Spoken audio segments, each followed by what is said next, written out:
Well, good morning. Pastor Russell here today to share the word with you another day, and just excited about what God's got planned for us, and pray today that you're excited about another day to share the Lord with somebody that you may meet today. And that should be our goal today, to at least to one person share the word of God if they're lost, and be an encourager to them if they're already a child of God. And there's a lot of things today that we can be happy for. And I always quote that verse, "This is the day the Lord hath made," and we're going to be rejoicing and be glad in it. I want to talk to you this morning from the book of Acts, chapter 4, verse 29. Acts chapter 4, verse 29. This is Peter and John.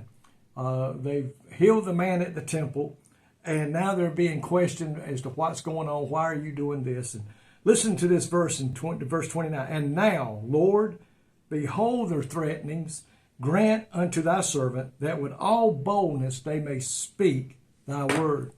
They were speaking to the people when all of a sudden the priest, the captain of the temple guard, and the Sadducees showed up and took them. They didn't want them out there spreading the gospel, teaching that Jesus was alive and well. They seized Peter and John and put them into jail for the night.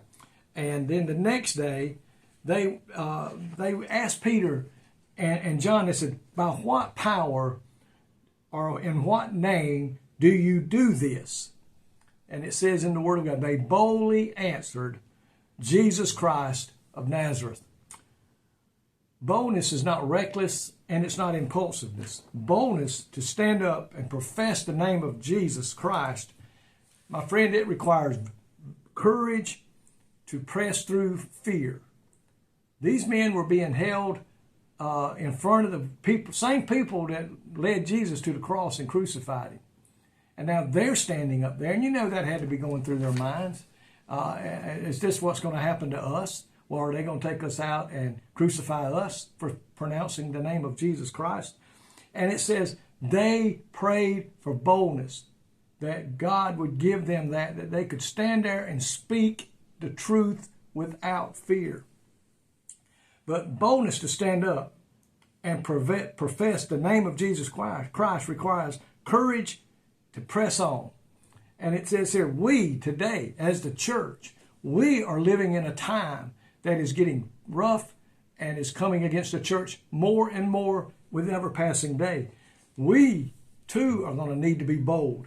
We too are going to need to have the power of God and the Holy Spirit in us to stand up, to speak up, and not shut up for the defense of the gospel. It's up to you and I today, folks. We are the church of today, and God has left it in our hands to share His word. He's not going to send back the prophets of old. He's not going to send down no new prophets. He has left it up to the church today to profess the name of Jesus Christ and to profess that you must be born again to go to heaven. And should you choose no, you're going to go to hell. It says here, like Paul and the disciples who stood up, you and I must do the same.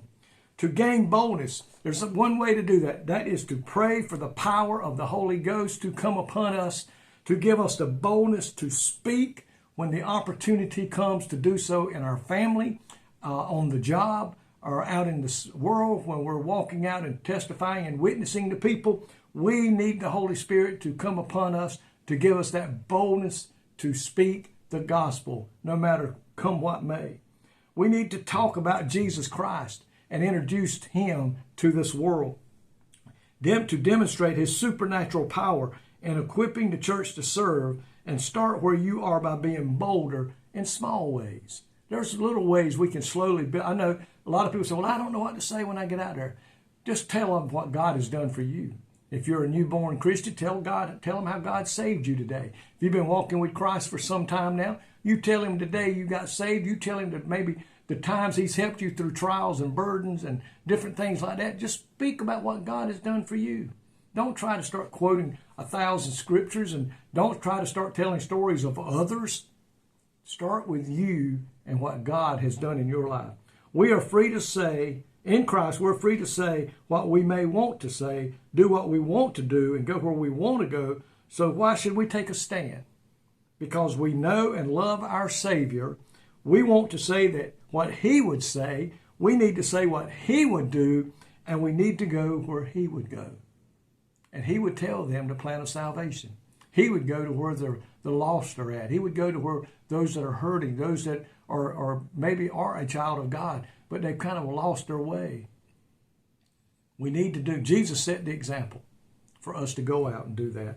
Now is the time to take a stand. Now is a time to be counted as followers of Christ. Remember, we must ask the Holy Spirit to lead us. And once he does, we need to obey him, knowing that God is with us. Lord, thank you today that we too can be like Paul.